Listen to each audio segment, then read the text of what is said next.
आज के इस वीडियो में मैं बात करने वाला हूं कुछ प्रमुख देवताओं के बारे में जो हिंदू धर्म में तो भगवान हैं, लेकिन बौद्ध धर्म में धम्म की रक्षा करने वाले देवता हैं।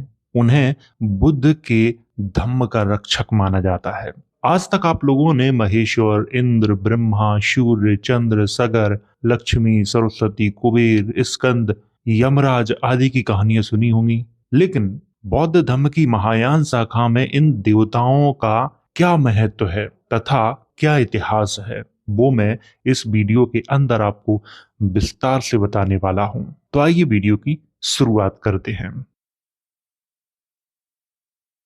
तो वीडियो की शुरुआत यहां से करेंगे बौद्ध धर्म के प्रमुख धम्मपाल। तो धम्मपालों का परिचय मैं इस वीडियो में आपको देने वाला हूं। सबसे पहले बात करते हैं ऐतिहासिक स्रोतों की, यानी इस वीडियो के अंदर मैंने किन किन किताबों से जानकारी ली है उन पर बात करते हैं। सबसे पहले तो मैं आपको बता दूं कि तिब्बती ग्रंथों से मैंने इस वीडियो में ज्यादातर जानकारी ली है। इसके बाद एशियन माइथोलॉजी, ये अंग्रेजी भाषा में है, इससे भी मैंने थोड़ी सी जानकारी ली है। और journey to the west, Chinese Tibetan text है ये, इससे भी मैंने थोड़ी सी जानकारी ली है। तो इन तीन स्रोतों से मैंने जानकारी हासिल की है और वही जानकारी मैं इस वीडियो के अंदर आपको देने वाला हूं। तो वीडियो का प्रारंभ यहां से करते हैं। बौद्ध धर्म की महायान शाखा में धम्मपालों का एक समूह है जिसे बुद्ध के धम्म की सुरक्षा के लिए जाना जाता है, जिसमें महेश्वर, इंद्र, ब्रह्मा, सूर्य, चंद, सगर, माया, सरस्वती, पंचिका, स्कंद, हारती, मारीची, यम, विरूपाक्ष, पृथ्वी आदि के नाम प्रमुख हैं और इन्हीं की चर्चा मैं इस वीडियो के अंदर करने वाला हूं। आज तक आप लोगों ने इनके बारे में बड़ी लंबी चौड़ी कहानियां सुनी होंगी, लेकिन बौद्ध धर्म की महायान शाखा में इनके बारे में क्या जानकारी मिलती है वो मैं आपको बताने वाला हूं इस वीडियो के अंदर। बौद्ध धर्म की महायान शाखा में जिन देवताओं को बुद्ध के धम्म की रक्षा करने वाला देवता माना जाता है, उन्हीं देवताओं को हिंदू धर्म में भगवान माना जाता है। बौद्ध धर्म के इन्हीं देवताओं अर्थात धम्मपालों का वर्णन तिब्बती बौद्ध ग्रंथों में भी मिलता है, जहां से मैंने ये जानकारी ली है। बौद्ध धर्म के इन धम्मपालों में पहला नाम हियान शाखा के देवता महेश्वर का आता है। महेश्वर का उल्लेख चीनी यात्री हुएनसोंग ने अपने यात्रा विवरण में हियान शाखा के देवता के रूप में किया है। अगर आपको ये जानकारी पढ़नी है तो चीनी यात्री हुएनसोंग का यात्रा विवरण आप लोग पढ़ सकते हो। तो सबसे पहले महेश्वर के बारे में मैं आपको जानकारी देता हूं कि महेश्वर के बारे में बौद्ध धर्म में क्या जानकारी मिलती है। बौद्ध धर्म की महायान शाखा में महेश्वर को तीन लोकों का राजा माना जाता है। एक राक्षसों के राजकुमार के रूप में, दूसरा बोधिसत्व के रूप में और तीसरा पिशाचों के मुखिया के रूप में माना जाता है। किसको? महेश्वर को। महायान शाखा में महेश्वर को 3 आंखों तथा 8 भुजाओं और सफेद बैल पर सवार दिखाया जाता है, यह भी आपको ध्यान रखना है। महायान शाखा में महेश्वर एक बोधिसत्व हैं जो बुद्ध के धम्म की रक्षा करने वाले देवता हैं। महेश्वर की मान्यता हिंदू धर्म में भगवान के रूप में की गई है। मैं यहाँ पर थोड़ी थोड़ी जानकारी आपको सभी देवताओं के बारे में दे रहा हूं।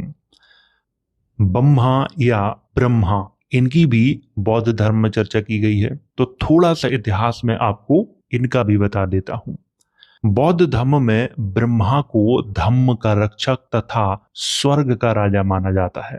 राजा माना जाता है, ये आपको ध्यान रखना है। ब्रह्मा ने गौतम बुद्ध को ज्ञान प्राप्ति के बाद अपने स्वर्ग लोक में शिक्षा देने के लिए आमंत्रित किया था। ब्रह्मा के स्वर्ग लोक को बौद्ध ग्रंथों में ब्रह्मा लोक भी कहा गया है। अगर आपको ब्रह्मा और बुद्ध की मूर्तियां देखनी है एक साथ, तो आप गांधार कला के अंतर्गत कई मूर्तियां देख सकते हो।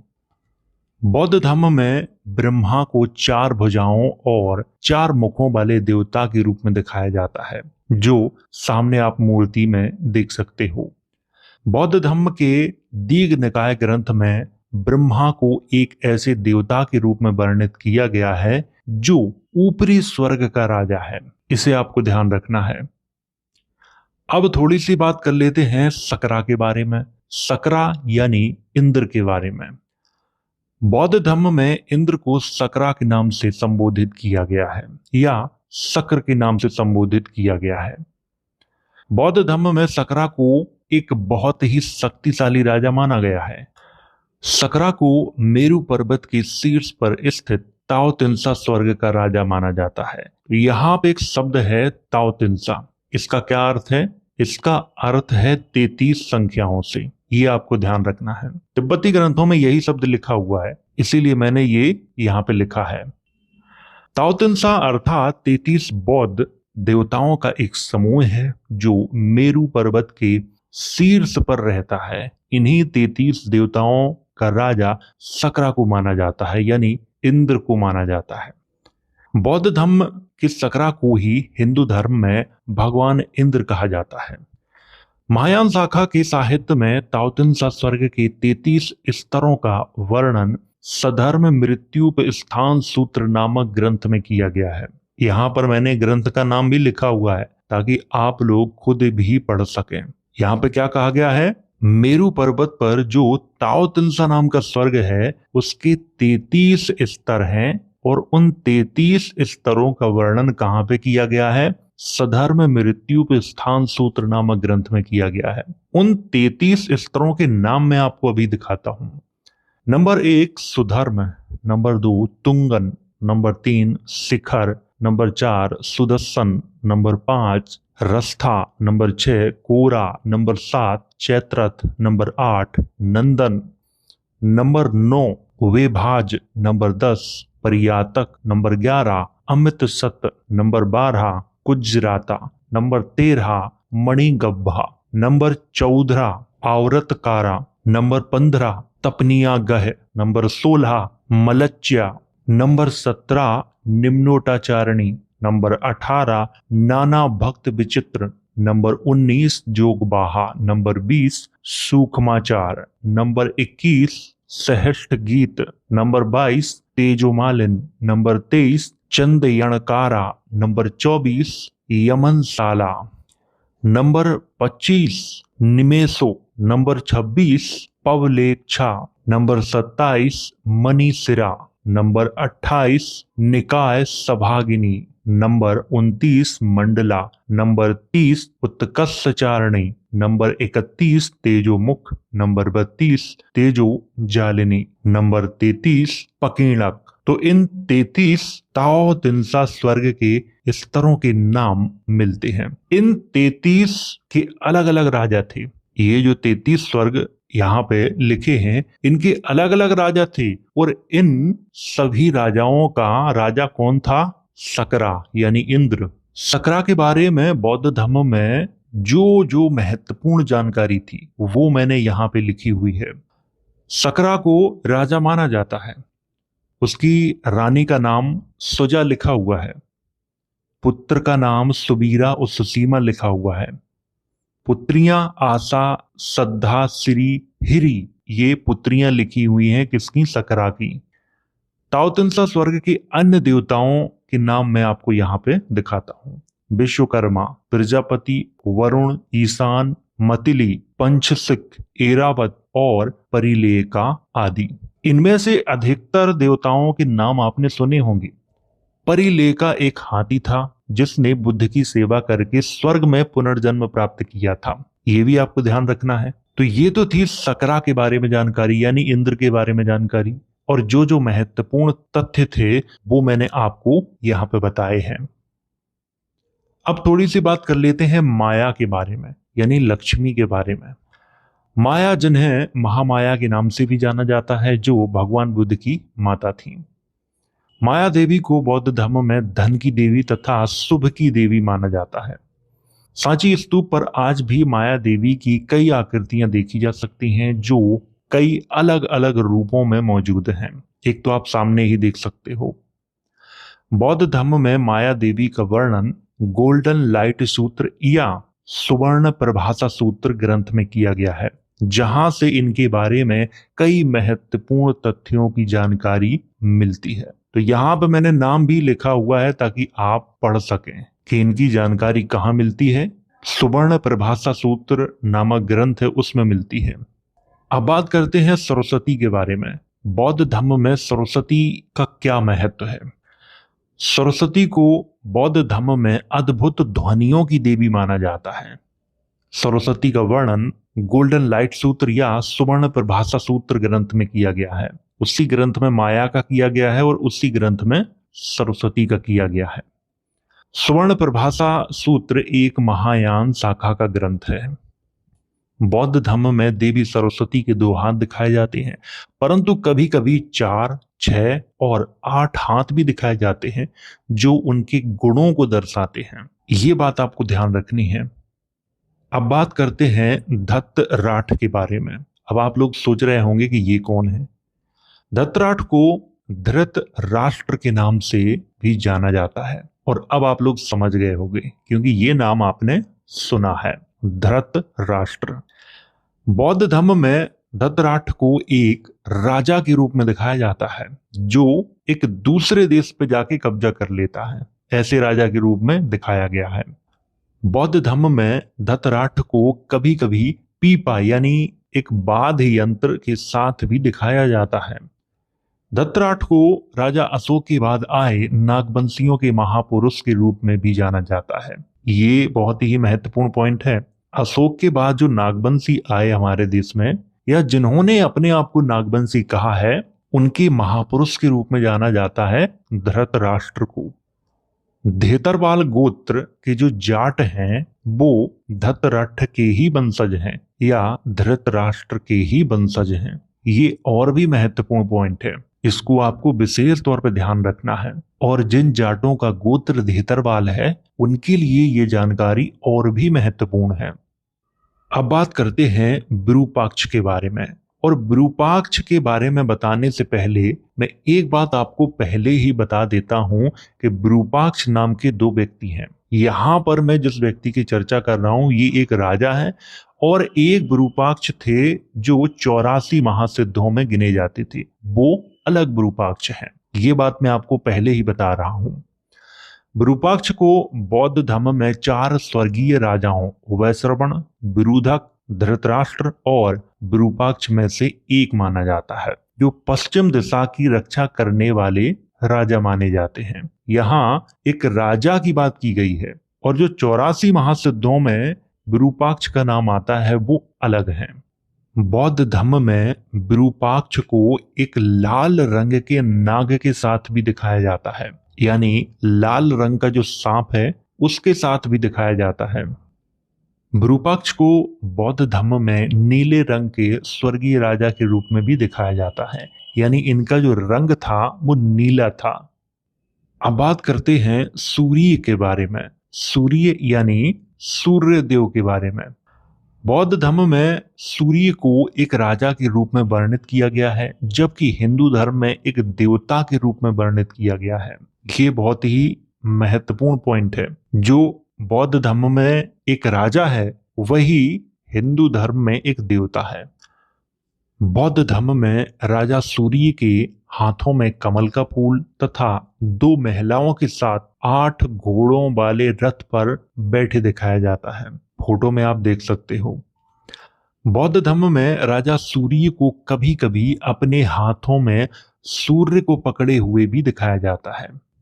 राजा सूर्य के पुत्र का मठ आधुनिक पाकिस्तान के मुल्तान में था, जहां पर पूरे देश से श्रद्धालु दर्शन करने जाते थे। इस तथ्य की चर्चा भारत और अरब के संबंध नामक पुस्तक में किया गया है। अगर आप पढ़ना चाहते हो तो आप पुस्तक को मंगवा के पढ़ सकते हो। तो सूर्य वंश का जो प्रारंभ है राजा सूर्य से ही माना जाता है। इसको आपको ध्यान रखना है अच्छे से। अब बात करते हैं चंद्र के बारे में, यानी चंद्रदेव के बारे में। बौद्ध धर्म में चंद्र को एक राजा माना जाता है जो अपनी मुकुट के ऊपर पूर्णिमा का चांद धारण करता है। कुषाण वंश के प्रसिद्ध राजा कनिष्क के कास्केट पर भी सूर्य और चंद्र नाम के राजाओं को कास्केट की निचली सतह पर दिखाया गया है। ये बात आपको ध्यान रखना है। मैं यहाँ पे फोटो लगा देता हूं ताकि आप लोग ये चीज देख पाएं। तो जो निचली सतह पर हैं ये एक तरफ सूर्य है और एक तरफ चंद्र है, और ऊपर आप जो देख रहे हो बीच में बुद्धा बैठे हुए हैं, और उनके आसपास एक तरफ इंद्र खड़े हैं और एक तरफ ब्रह्मा खड़े हैं हाथ जोड़ के। बौद्ध धर्म के अलावा राजा चंद का उल्लेख हिंदू धर्म में एक देवता के रूप में किया गया है। राजा चंद के नाम से ही चंद्रवंश का प्रारंभ माना जाता है। जैसे अभी मैंने आपको बताया था, राजा सूर्य से सूर्यवंश का प्रारंभ माना जाता है, ऐसे ही राजा चंद से चंद्रवंश का प्रारंभ माना जाता है। अब बात करते हैं वज्रपाणी के बारे में। वज्रपाणी का नाम आप लोगों ने जरूर सुना होगा। अगर आपने बौद्ध धर्म का अध्ययन किया है तो आपने जरूर सुना होगा, क्योंकि वहां पर इनका एक बोधिसत्व के रूप में वर्णन किया गया है। बौद्ध धर्म में वज्रपाणी को एक शक्तिशाली बोधिसत्व माना गया है, जिसके कई नाम देखने को मिलते हैं, जैसे नियो, नारायण, गुह्यापाद आदि। वज्रपाणी को वज्र नामक हथियार के साथ दिखाया जाता है, जो भगवान बुद्ध की रक्षा करने वाले एक बोधिसत्व हैं। मैं यहाँ पर आपको एक फोटो दिखाता हूँ, ये देखिए। इस फोटो में बुद्ध के पीछे एक व्यक्ति खड़ा हुआ है जो बुद्ध की रक्षा कर रहा है। बौद्ध धर्म में इसे वज्रपाणी कहा जाता है।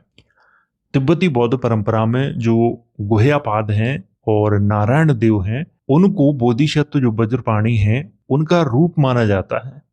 गुह्यापाद का वर्णन सुरंगम सूत्र में किया गया है, तो वहां से आप गुह्यापाद के बारे में पढ़ सकते हो। अब बात करते हैं पंचका के बारे में। पंचका कौन है, आइए मैं आपको बताता हूं। बौद्ध धर्म में पंचका को देवी हारती का पति तथा यक्ष राजा वैश्रवण यानी कुबेर का सेनापति भी माना जाता है, और कुबेर का नाम सब लोग जानते हैं। वैश्रवण के 8 सेनापति थे, जिनके नाम है मणिभद्र, पूर्णभद्र, पंचिका, सतगिरी, हेमबंत, विशाख, अतावक और पंसाल। बौद्ध धर्म में वैश्रवण नाम का एक राजा था। उसी वैश्रवण को हिंदू धर्म में कुबेर कहा जाता है। बौद्ध धर्म में पंचिका को बदसूरत तथा काले रंग का दिखाया जाता है, जिसके दांत नुकीले और आंखें लाल होती हैं। पंचका की मूर्ति गंधार कला के अंतर्गत कुषाण काल में बनाई गई थी। आप सामने जो मूर्ति देख रहे हो जिसका सिर टूटा हुआ है, ये पंचका है, और उसके बगल में जो महिला खड़ी है वो हारती है। अब थोड़ी सी बात कर लेते हैं हारती के बारे में। बौद्ध धर्म में हारती को छोटे बच्चों की रक्षा करने वाली देवी के रूप में पूजा जाता है, जो एक यक्षिणी थी।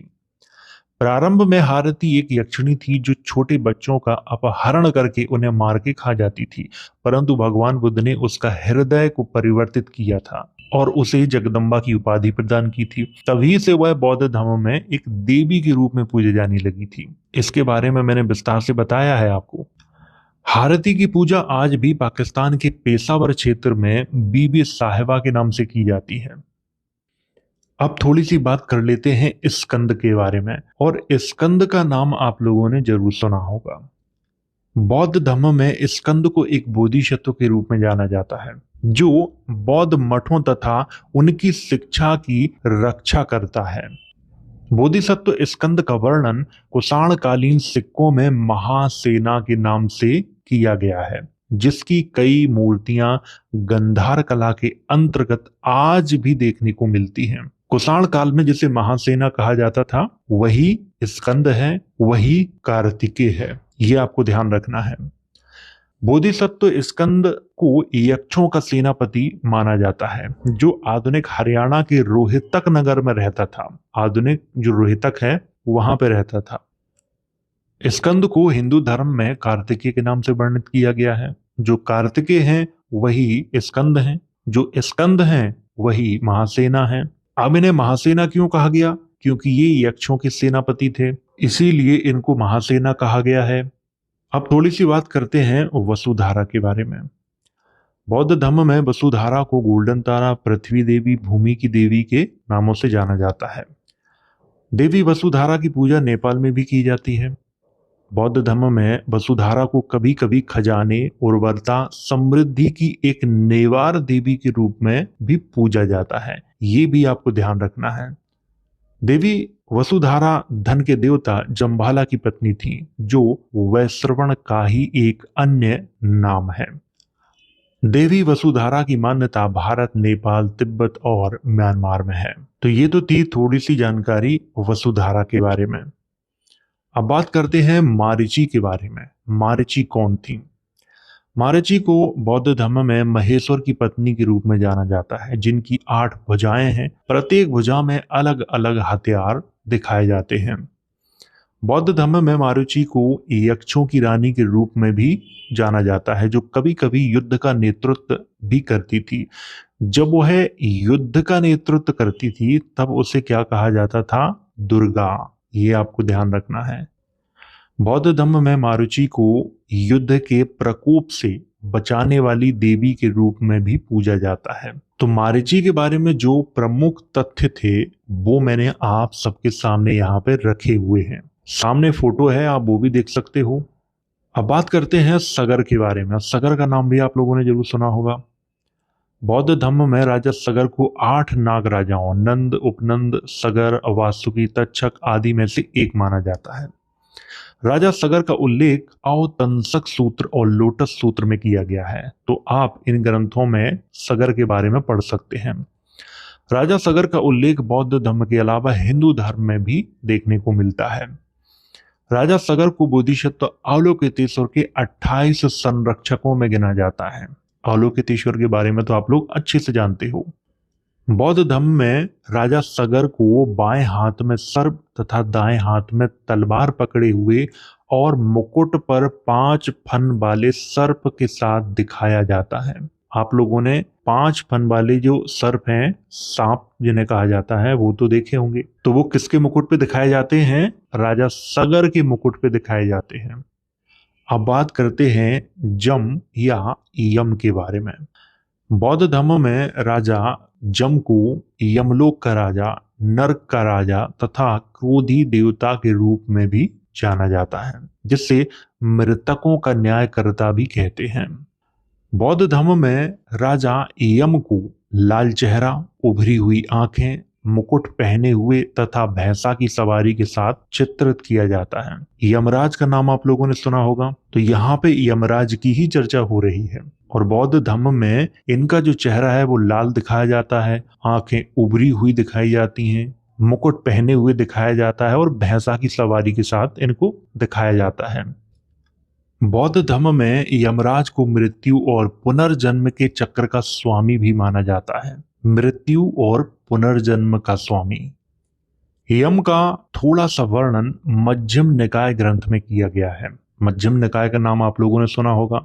अगर आप पढ़ना चाहते हो तो मध्यम निकाय में इनके बारे में थोड़ी सी जानकारी पढ़ सकते हो। तो ये तो थी जानकारी धम्मपालों के बारे में, यानी बौद्ध धर्म की रक्षा करने वाले देवताओं के बारे में। जो देवता हिंदू धर्म में भगवान कहे जाते हैं, वही देवता बौद्ध धर्म में धर्म की रक्षा करने वाले देवता माने जाते हैं। दोनों धर्मों में ज्यादा अंतर नहीं है, बस आप हिंदू धर्म से जातिवाद को निकाल दो। जैसे शूद्रों के बारे में कहा गया है कि अगर वो पढ़ाई लिखाई करें तो उनके कानों में शीशा पिघला के डाल दो, ऐसी जो बातें ग्रंथों में लिखी हैं, इनको अगर निकाल दिया जाए तो दोनों धर्म बिल्कुल एक समान है। मैं आपको ये बात कई बार बता भी चुका हूं कि बौद्ध धर्म की जो महायान शाखा है वो बहुत ही महत्वपूर्ण है।